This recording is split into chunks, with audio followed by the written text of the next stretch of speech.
Okay, yes, we have seen different ways of dealing with Phpmyadmin.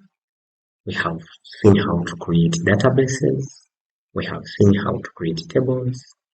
We have seen how to insert data into tables, how to read the data. We have seen how to delete.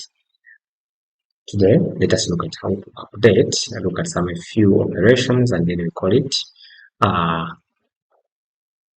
today, and this will make the end of this series of Phpmyadmin exam before we can start our brand new series of PHP. So here is your data that you wanted to update this data here. So you would come to edit here. You come to edit and say, it's not Ricky, but Richard, like that. You have to say Richard at UgProHub.co.ug, and then you press go. Everything will be as you want or as you wish. So you can come manually using SQL, say date, updating which table, updating table, users, you want to set username equal to admin, where ID is 1. So we shall go ahead and top boom. It's supposed to be username, like that. It says have an error. Yes, set username equals admin, so there is a syntax error. So set username. Alright, again, unknown column ID. It was supposed to be user ID. But user ID should work as expected. We will come back here. Should be able to see that now we have admin instead of ABC. Also, when you go to SQL, there are some shortcuts here down below. They are provided. For example, if I wanted to select, just tap select all, select, so I select all. That we remove equal from users, terminate, press go, you will see everything. When you go back and select, for example, I want to select user ID, name, I will click that, everything will be returned.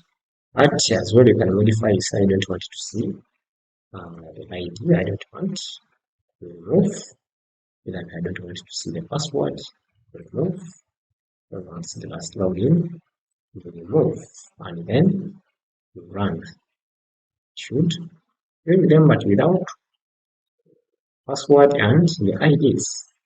So these are some shortcuts you can use just in case you type and you don't remember all queries. Go to insert. So it says here you will insert the user ID. Here you will press, for example, user ID, you can say for username, you say ABC, B, role, you say admin. Password, you can say password 123, last login, and I will not insert this. However, I am making a very big mistake. This should remain the way they are. Only that I want what you want to insert is what you remove. For example, if you remove this login, you create a that, remove user ID, that, and then here you insert the values for username. You can say the first username will be DDD, and that person will have email at UgProHub.co.ug, and then another value will be in order is the role, will be a new role admin or user, and say the password will be 123A, like that. Then those are enough. So this one is no longer what you delete, just like that. Towards the end, terminate, and you run the command. It says we have an error here.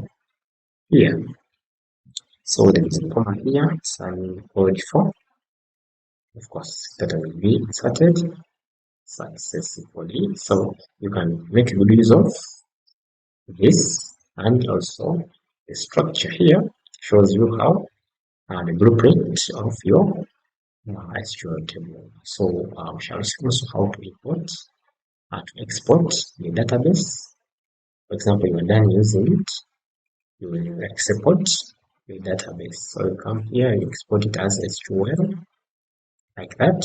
You say export, and it will ask where you want to save it, like that. But here in XAMPP, it will export only the tables you already have. Sometimes it does not contain the keyword for creating the database. So that means if you want to import again, you have to first create a database. For example, I say my database. So for example, I say my database, I create a new database like that.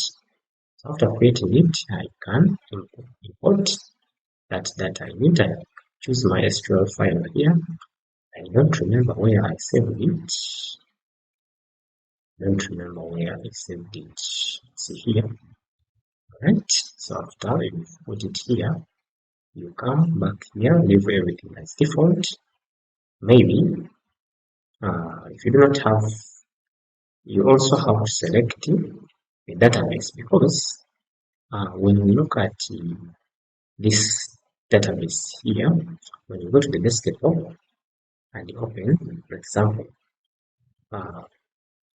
now go to the desktop and get that SQL file here, you will see that in the way it's being exported, it will refer to the database called MyDB. So make sure you have the database called MyDB first before you want to import.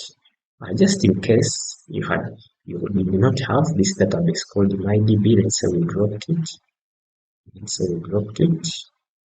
We dropped MyDB. I'll come here and drop it. Drop database MyDB, just like that. Then I run to be dropped. Now, in order to import data into it, you have to create it. And then you come to the import wizard, and then you select the file you want to import. To that, you click import.